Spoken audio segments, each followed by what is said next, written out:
Greetings and salutations, Internet Distance. It is I, Wolfphototech, and here we go with another little fun review of another Dungeon Master screen. This time it's not the Wilderness one, it's the Dungeon Kit. The Dungeon Kit has this nice little handy-dandy folder, purple inside, because for whatever reason purple is the color of evil.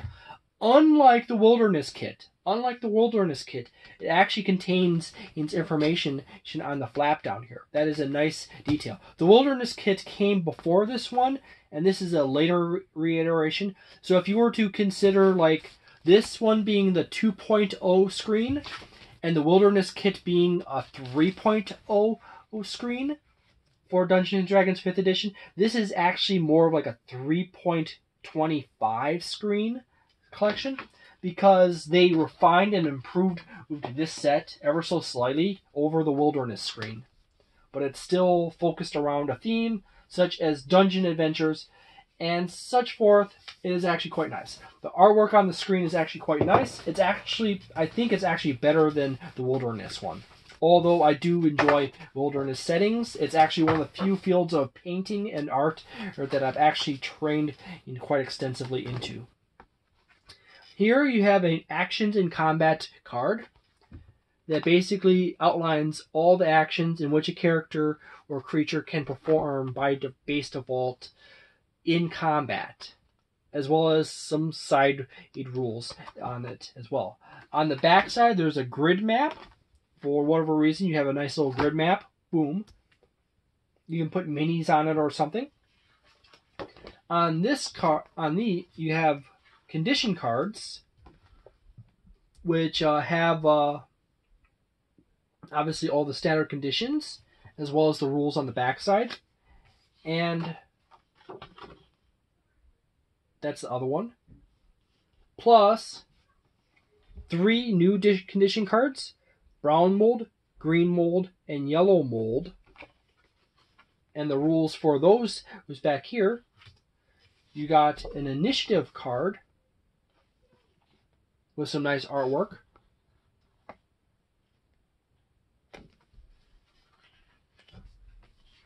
And then you got Dungeon Geomorphs,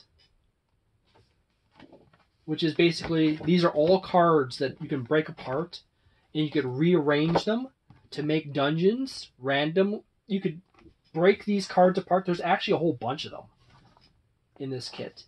And as I said, there's a down and an up path on every single one of these cards. There's up, down, left, and right. And you could break them all apart and rearrange them to build your own dungeons. And you have a total of 4 of these sets, which are kind of nice, actually. They're great for just really quickly just assembling a dungeon out. And as long as you take notes and like draw it on a graph paper afterwards, you can keep track of what you randomly generated. And you could probably recycle these over and over again, flipping them either this way or this way to double your options on the map. So instead of like technically having 4 of these sheets, if you use these sheets, you tear them apart, you break them apart in their card form, and you flip them the other way, you actually have like 8 sheets of variation, which multiplies out quite majorly. You know, that's more range than the 4 or genetic. Scratch that thought. That's a lot of variation you have right there. And if you're tolerant of the idea of turning them this way and just simply artificially extending the paths up and down to even them out with other cards that may be sitting upright properly, you even gain even more variation range. So there you go. Here's a little handy dandy card box that you can use to slip all your cards into. Yet again, I have yet to do that, because I have yet to really even use them. But from personal experience and talking with people, stuff like this is actually quite a time and energy savings in this tool right here.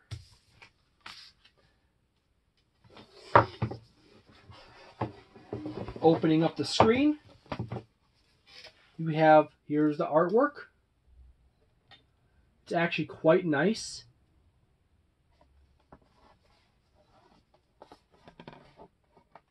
And it actually kind of reminds me of the Game Master screen for D&D 3.5.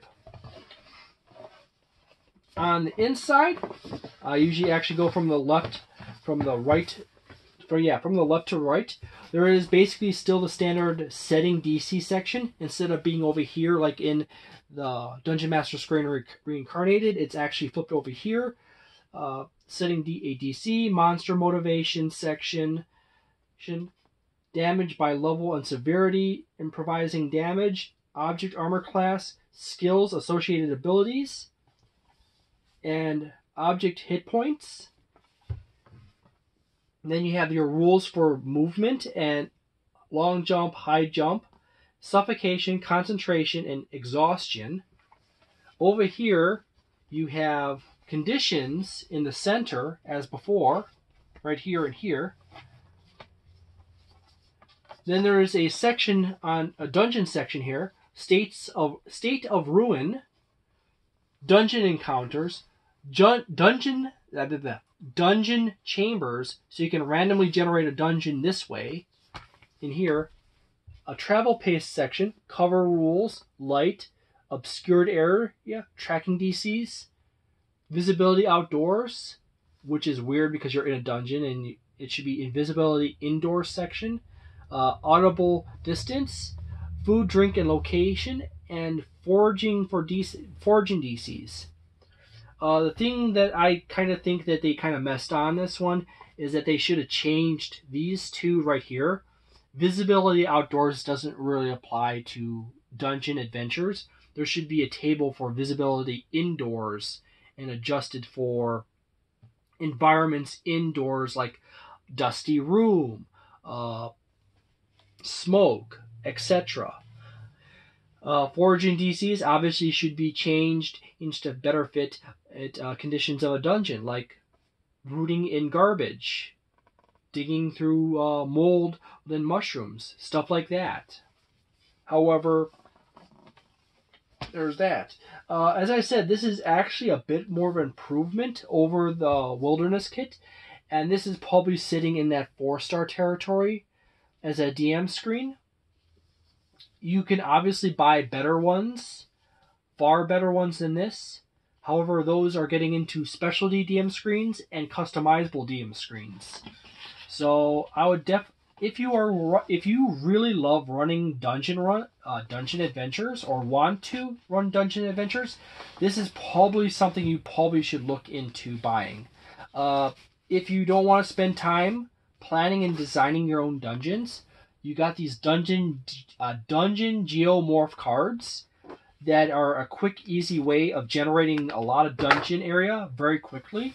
In fact, it might actually be a problem that the dungeon geomorph cards might actually allow for you to design or build dungeons that are so large that it's unreasonable as to wanting to run dungeons that large. But I don't know. I might want to actually do that at some point. So, thank you very much for watching this video. If you enjoyed it, please leave a like on it and consider subscribing and comment below as to what you like about the video. And if you dislike this video, please leave a comment below telling me why you dislike this video and tell me, and